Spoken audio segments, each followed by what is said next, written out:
मेरा नाम रोहित यादव है। मैं सूर्य हॉस्पिटल में एक टीपीए का संभाला करता था। आयुष्मान मित्र था।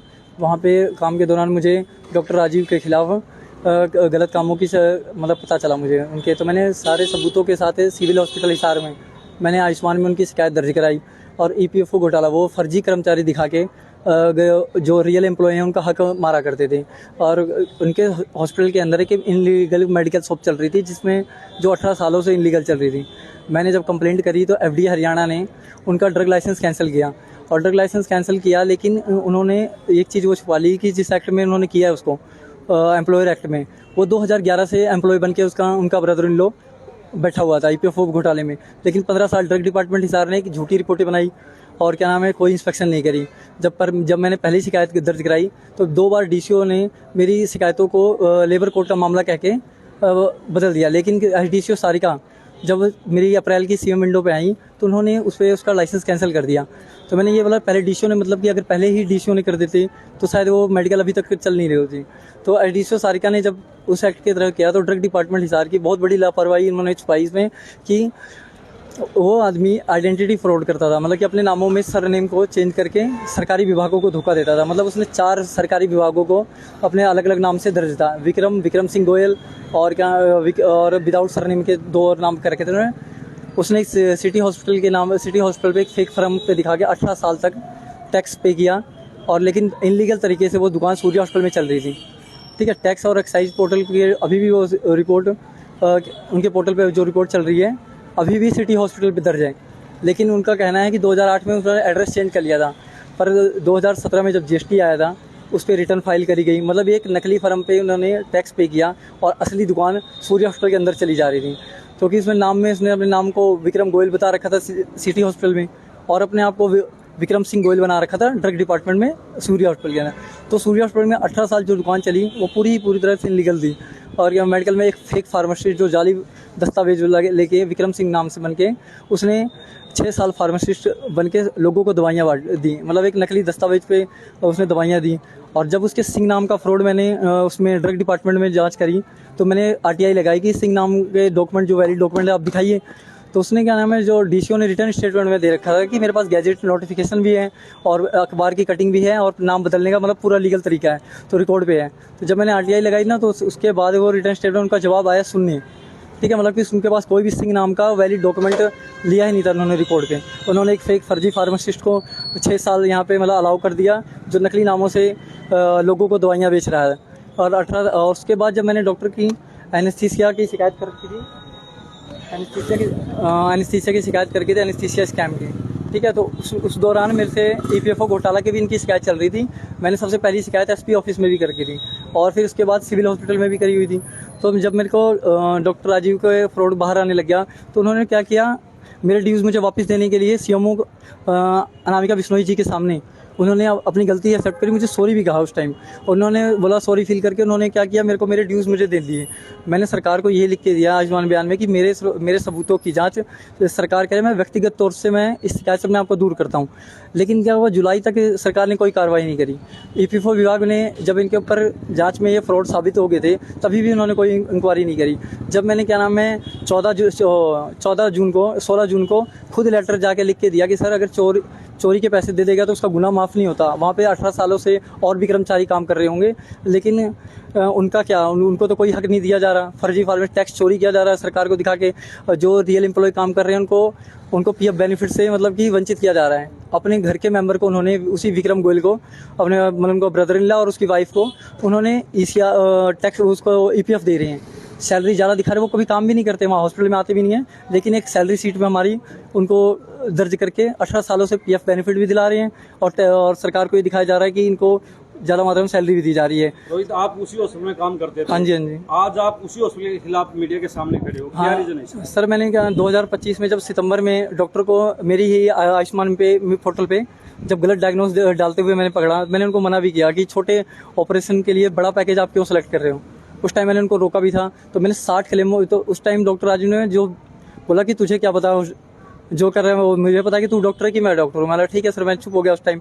फिर मैंने सारे सबूतों के साथ 60 क्लेम कम से कम पेशेंट सबमिट होने से मैंने बचाए और जनवरी में जाके उनके खिलाफ शिकायत दर्ज कराई। यानी कि कहीं ना कहीं करोड़ों रुपए का सरकार को चूना लग रहा है। करोड़ों रुपए का लग चुका है, लेकिन अब क्या नाम है कि उस चीज को कवर किया जा रहा है। आइडेंटिटी था वो चार विभागों में जो उसका इनका गोयल विक्रम गोयल है, वो 4 विभागों में दर्ज हो गया। अभी तक उसके खिलाफ कोई एफआईआर दर्ज नहीं हुई।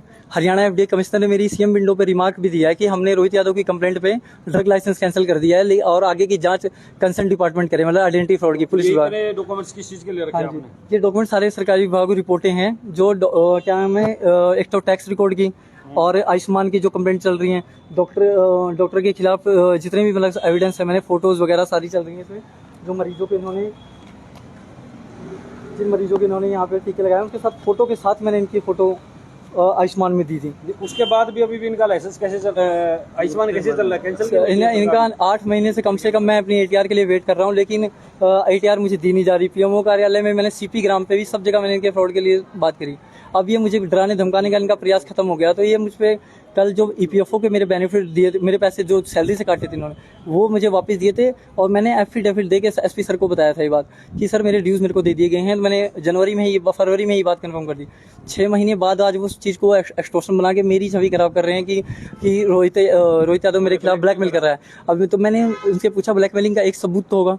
पूरे 1 महीने से ये मतलब कि पुलिस के पास जा रहे हैं, कोई ना कोई ऐसा सबूत मेरे खिलाफ जा रहे हो, लेकिन कोई भी सबूत इनको नहीं मिला। तो इन्होंने पता नहीं किस मामले में मेरे खिलाफ एफआईआर दर्ज कराने के लिए इतने सबूत आपने ले रखे हैं, सभी डिपार्टमेंटों में आप जा चुके हैं। हाँ जी, उसके बावजूद भी आयुष्मान चल रहा है उनका? बिल्कुल चल रहा है सर। मैं बता रहा हूँ, जो जितने भी मेरे पास सबूत हैं वो पोर्टल पे अपलोडेड हैं, वो चेंज नहीं हो सकता। अगर मेरी आईडी मुझे दी जाएगी ना, तो मैं उसे 2 मिनट में खोल के इन एविडेंस को भी प्रूफ कर दूंगा। और ये जीएसटी और टैक्स का जो इन्होंने फ्रॉड कर रखा है, इसके अंदर अधिकारी भी शामिल हैं जिनके ऊपर डिपार्टमेंट इंक्वायरी चल रही है। और यहाँ तक कि डिपार्टमेंट का, अगर मैं सही हूँ तभी मैंने डिपार्टमेंट इंक्वायरी बिठाई है उनके ऊपर। 8 महीने से मेरी पीएमएम में आईडी बंद है, लेकिन मैं फिर भी इस शिकायत से पीछे नहीं हटा, क्योंकि पब्लिक हेल्थ का मैटर था। आज मैंने व्यक्तिगत तौर से ईपीएफओ का भी साथ दिया। ईपीएफओ घोटाला में इन्होंने अभी 14 अगस्त को इन्होंने रिमार्क डाला है कि 15 दिन का टाइम मुझे दिया जाए, एक्सटेंशन दिया जाए, मैं एम्प्लॉयर कंट्रीब्यूशन डिपॉजिट कर दूंगा। तो मतलब कि इन्होंने अपनी गलती खुद ही मान ली कि इन्होंने अगर चोरी करी है पेंडिंग, तभी तो इन्होंने डिपॉजिट करने की बात कर रहे हैं। मतलब खुद से इन्होंने मान लिया, लेकिन फिर भी मेरे खिलाफ ये बोल रहे हैं कि एक्सटेंशन की वो ब्लैकमेल किया मुझे। तो अभी आप क्या चाहते हैं? मैं सर ये चाहता हूँ प्रशासन सर कि एसपी सर को मैंने शुरू से लेकर अभी तक मैंने सारे सबूत भी बाय पोस्ट, स्पीड पोस्ट सब कुछ भेजे हुए हैं। अर्बन स्टेट चौकी के इंचार्ज मेरी शिकायतों को क्या करते हैं कि वो आपसी रंजिश बता के उसको खारिज कर देते हैं, क्योंकि वहाँ से जो गलत काम हुआ था 2025 में, जिस विक्रम गोयल आरोपी ने नाम बदल के वो बेल पे चल रहा है, उसमें कोर्ट में उसका नाम सिर्फ विक्रम दर्ज है, लेकिन उसने विक्रम गोयल बन के आधार कार्ड पैन कार्ड जो दिखा के अपना पासपोर्ट रिन्यू करवा लिया, अर्बन स्टेट चौकी से पुलिस वेरिफिकेशन क्लियर करवा ली। मतलब एक बेल पे चलते हुए आदमी की उन्होंने पुलिस वेरिफिकेशन विक्रम गोयल नाम से क्लियर कर दी, जो कि केस तो विक्रम नाम से, वो अपनी ट्रेसेबिलिटी छुपा रहा है कि मतलब कि विक्रम बन के तो कोर्ट में है, विक्रम गोयल बन के आधार कार्ड पैन कार्ड और इसके दिखा के ईपीएफओ वर्कर बना हुआ है, फर्जी। हाँ, ईपीएफओ वर्कर बना हुआ है। विक्रम सिंह गोयल लेके ड्रग लाइसेंस ले रखा है उसने, और साथ में हाँ फार्मासिस्ट नहीं है, फेक फार्मासिस्ट है, फर्जी फार्मेसी, जिसकी लाइसेंस कैसे मिल गया? हाँ, तो यही तो चीज़ है कि वो ड्रग डिपार्टमेंट ने लाइसेंस कैसे दिया? उसके पास कोई वैलिड डॉक्यूमेंट नहीं था अपने नाम चेंज का। मैंने जब आरटीआई से सबूत इसका पूछा, उन्होंने पहले हाँ करी मेरी सीएम विंडो पे कि ये सबूत है, इसने जो भी नाम चेंज कराने का प्रोसीजर होता है, गैजेट नोटिफिकेशन, ये सब कुछ रिकॉर्ड में है। लेकिन जब मैंने आरटीआई लगा के उनसे वो चीज़ की कॉपी मांगी, तो उनके पास कोई भी मतलब कि वो रिकॉर्ड नहीं दर्ज था। फिर उसके बाद मैंने फर्स्ट अपील लगाई, एसडीसीओ उस पर इंचार्ज थी, तो मैंने उनके खिलाफ मैंने ये बात बोली कि मैम आपने पहली बार भी मेरी विंडो को एक झूठा रिमार्क दिया, उसमें 2025 में आपने उसका लाइसेंस तो कैंसिल कर दिया, लेकिन डेट ऑफ ज्वाइनिंग छुपा ली कि 2011 से वो एम्प्लॉय था। तो 15 साल ड्रग डिपार्टमेंट कौन सी इंस्पेक्शन रिपोर्ट बनाया करता था जो फार्मासिस्ट ये अभी तक 15 साल घोटाला कर पाया? इंस्पेक्टर कौन था उस टाइम? सर मेरे ड्रग इंस्पेक्टर अभी तो जो मेरी शिकायतों पे थे डीसीओ अजय थे वो। और सर मेरे पास ऐसे एविडेंस है कि मेरे पास 2 शिकायतों पर उन्होंने सीपी ग्राम पे बिना पढ़े, दुकान का नाम पढ़े भी ना, सिर्फ मेरा नाम पढ़ के उस शिकायत को क्लोज कर देते। मतलब कि 2 उन्होंने पूरा फरवरी मार्च क्लोज करा, और जब अप्रैल में एसडीसीओ सारी का ये मुद्दा बड़ा हो गया इस चीज़ का, तो जब मैं पीछे नहीं हटा तो उसका फर्म का लाइसेंस कैंसिल कर दिया। तो मैं बोला यही बात अगर 2 महीने पहले भी सबूत मैंने दिखाए थे तो डीसीओ सर ने क्यों नहीं किए? मैंने उसके बाद मैंने एसडीसीओ मैडम की भी गलतियां देखी कि मैडम ने उस जीएसटी नंबर को मतलब कि उसके मैंने बोला मैम इसका 2019 में जीएसटी कैंसिल हो गया था, लेकिन क्या नाम है फिर ये ड्रग लाइसेंस कैसे बेच रहा है? तो मैडम ने उसको बोला 40 लाख का टर्नओवर कम था इसका।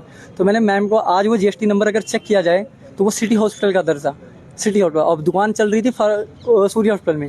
अगर उसका जीएसटी नंबर का भी मेरे पास रिकॉर्ड पड़ा है कि वो जीएसटी नंबर सूर्य हॉस्पिटल के बिल पे छाप के बेचा है। हॉस्पिटल में और सिटी हॉस्पिटल में कम से कम भी 1600 से 2000 मीटर का डिस्टेंस है। नहीं, 2008 में सिटी हॉस्पिटल बंद हो चुकी है, ठीक है। सिटी हॉस्पिटल बंद हो चुका, हाँ जी। उसके बाद वहाँ पे मेडिसिटी हॉस्पिटल बना है। हाँ, अभी 2-3 हॉस्पिटल पहले वो डॉक्टर राजीव का भी डिस्टेंस कम से कम भी 2000 मीटर के आसपास है। पहले क्या था सर, उसके डॉक्टर जो राजीव थे उनके जीजा, तो वो वहाँ पे सिटी हॉस्पिटल में काम करते थे 2008 तक, तो वो वहाँ पे थे। तो उसके बाद उन्होंने खुद का हॉस्पिटल खोल लिया, तो वहाँ खुद के हॉस्पिटल में इसको विक्रम गोयल को फार्मासिस्ट रखा इन्होंने। इसने क्या किया, डॉक्टर के वहीं उसी पते पे जीएसटी लिया और क्या नाम उसी पते पे टैक्स का रिकॉर्ड लिया। जब मैंने टैक्स डिपार्टमेंट में उसकी शिकायत करी तो टैक्स डिपार्टमेंट के वार्ड 5 के इंचार्जों ने ये बात मुझे कही, क्या नाम है कि ये तो मामला जीएसटी सेंटर का है, तो सेंटर में जाओ। लेकिन आज भी अगर उसको पैन नंबर से उसका टिन नंबर चेक किया जाए तो टिन नंबर से एक्साइज डिपार्टमेंट के वार्ड 5 में वो फर्म एक्टिव है, मतलब सिटी हॉस्पिटल पे एक्टिव है। जब इस फ्रॉड को बाहर आने लग गया ये चीज़ कि एक नकली फर्म इतने सालों से आपकी दुकान चल रही है, तो उन्होंने क्या बोला, मेरे को एक झूठी अमेंडेड एप्लीकेशन बैकडेटेड दी 2008 की कि लोकेशन चेंज कर दिया गया था इसका। तो मैंने उससे उनका रिकॉर्ड मांगा, टैक्स का रिकॉर्ड दीजिए अब, आरटीआई अगर एड्रेस चेंज हो गया था। तो उन्होंने जब मैंने आरटीआई लगाई उस 11/7 की आरटीआई का जवाब अभी तक नहीं आया, क्योंकि टैक्स रिकॉर्ड अगर वो मुझे दे देंगे कि उस पर भरा गया है तो उसमें सच सामने आ जाएगा। 2017 की जीएसटी कमिश्नर की रिपोर्ट है मेरे पास, उन्होंने अभी आप इतना मतलब किसी हॉस्पिटल के खिलाफ इतना सबूत लेके घूम रहे हैं, तो कहीं ना कहीं वो आपको धमकी वगैरह कुछ सब कुछ हो चुका है सर। मैंने फिर भी मैंने सरकार को बता रहा हूँ अपनी चीज़ें, पर क्या है ना, मैं पुलिस विभाग को बताता हूँ तो जाके वो मुझे कहते हैं आपसी रंजिश कह के ऐसे एविडेंस मैंने उनको दिए जिसको वो नकार नहीं सकते थे, मेरा बयान नहीं लेते हैं। और क्या नाम, मैंने स्पीड पोस्ट से मैंने इस बार बयान दिया और जाके मेरे पास रिपोर्ट पड़ी है कि उन्होंने लिखा है कि जांच में शामिल नहीं हुआ। एसडीएम हिसार के पास मेरी कम से कम भी 25 तारीख से शिकायत दर्ज है इसी हॉस्पिटल के। फर्म मेडिकल बंद हुए 2 महीना, मतलब कि 4 महीने हो गए हैं, लेकिन वो आदमी पकड़ा नहीं गया। एंटी विजन भी इसकी जांच कर रहा है कि कितने की टैक्स चोरी हुई। जब इतने बड़े बड़े विभाग जांच कर रहे हैं, लेकिन लोकल लेवल पे सिर्फ मुझे इसलिए भगा ऑफिस में सुनाई नहीं होती कि डॉक्टर के पहुँच है। मैं 8 महीने से कम भी एफआईआर के लिए मैंने शिकायतें कराएं, अभी तक कोई एफआईआर नहीं करी। लेकिन जब मेरे खिलाफ डॉक्टर ने एक बार शिकायत दी कि मैंने ऐसे ऐसे करके कर दिया, ज़बरदस्ती मेरे खिलाफ वो पीछे पड़ गए हैं कि मेरे खिलाफ शिकायत दर्ज करी है। और मैंने मेरे पास सबूत भी हैं सारे के सारे कि मैंने झूठी रिपोर्टों के, मैं सारी बात अपनी जो बोली हुई बातें सब साबित कर सकता हूँ, वो भी डिजिटल वेरीफाइड हैं मेरे को। हाँ, तो इस चीज़ से मैंने एसपी सर को आज मैं मिलकर भी उनको बताया, सर जो मैंने फरवरी में आपको शिकायत दी थी पीएफ की, उसमें तो आप सबूत हो इस चीज़ पे कि मेरी शिकायत पे ही आपको पैसे में वापस मुझे मिले थे और मैंने आपको एफिडेविट लिख के दिया था। तो लेकिन एसपी सर पर मुझ पर आज एफआईआर क्यों दर्ज हो रही है? तो उन्होंने उनका जवाब उनका यही रहा कि तो कोई नहीं, जांच में तो पता चल जाएगा। मैं बोला जांच में सर 8 महीने से एफआईआर मैं लिखवा रहा हूँ, तो वो क्यों नहीं पता? या फिर मुझे कोई चोट पहुँचा दी जाएगी तब उसके बाद लिखी जाएगी? क्योंकि मेरे पास क्या नाम है, डीसीओ में जब मैंने मेडिकल की कंप्लेंट करी थी उस दौरान एक एमिनेंट पर्सन आया था जो डीसीओ ऑफिस के अंदर ही मुझे एक धमका रहा था कि मैं तेरे पे इंक्वायरी कर रहा हूँ, मतलब मैंने शिकायत करी है तो मेरे पे क्या इंक्वायरी कर रहा है, और यूँ बोला तेरे घर की ये डिटेल सब मेरे पर्सनल बातें कहने लग गया। मेरे सबूत उसने रिकॉर्ड पे नहीं लिए और रिकॉर्ड पे लिए बिना हमने साइन करके उसने मेरी शिकायत को क्लोज कराने की कोशिश करी। लेकिन मैंने उस टाइम भी अपनी शिकायत पे अड़ा रहा जब मैंने आरटीआई वगैरह लगा के मेरे पास सबूतों को मैंने चारों तरफ से इनको घेर रखा है। तो अब इस चक्कर में ये लोग, अगर मैं किसी पे अधिकारी पे इल्जाम लगा रहा हूँ, नाम लगा रहा हूँ, तो मेरे पास एविडेंस होंगे तभी लगा रहा हूँ। तो पर ये लोग सुन नहीं रही किसी की अपनी। मैंने डीसी सर के पास भी शिकायत दे रखी है, अपनी एसपी सर के पास भी दे रखी है, उसके बाद मैंने यहाँ तक कि मैंने डीजीपी पंचकुला में भी दर्ज करा रखी है। जब उन्होंने मेरी शिकायत को एसीएस को फॉरवर्ड किया है, एसीएस हेल्थ को, पर ये अधिकारी यहाँ के एक भी मतलब कि मेरी शिकायतों पे एक मुकदमा भी दर्ज नहीं करते, मुल्क को उल्टा डरा रहे हैं कि क्या नाम है कि मेरे को बोलते, मैंने आज उनको जाके बताया सर मेरे खिलाफ ऐसे ऐसे गलत मुकदमा हो, तो मुझे कहते हैं कि अभी तो तूने देखा गया है। उनकी ये वर्डिंग हो रही है कि मतलब कि अभी तो तूने सोचा क्या है। ये जब मैं एसपी ऑफिस में गया था तब उस दौरान, और सर उन सबको ये बात पता है कि मेरे पास सबूत है, मेरे पास सब कुछ है, सबको पता है ये बात। मेरे पास कोर्ट ऑर्डर पड़े हैं कि कोर्ट में ऑर्डर में जो नाम चल रहा है इसका ये चल रहा है, और उसने बाहर अपने नाम को बदल लिया है। तो ठीक है, उस ऑर्डर को भी मैंने एसडीएम सर को दिखाया कि मैम आपके आरएलए एनटी से एक ड्राइविंग लाइसेंस मतलब नकली यूज़ किया गया है जिसमें विक्रम सिंह लिखा हुआ था, और उस नकली लाइसेंस का यूज़ करके उसने कई सारे डॉक्यूमेंट बनवाए हैं। तो आप एक बार चेक कीजिए, मेरे पास डीएल की हिस्ट्री पड़ी है कि उसका नाम पहले विक्रम था, 30/11/2023 को उसने ऑर्डर दिया मतलब कि कोड चेंज का। तो उसके बाद भी उसके नाम मतलब विक्रम से विक्रम गोयल हो गया। सिंह नाम कहीं भी वैलिड नहीं है, कोई भी डॉक्यूमेंट नहीं है। लेकिन बस इतने क्या है।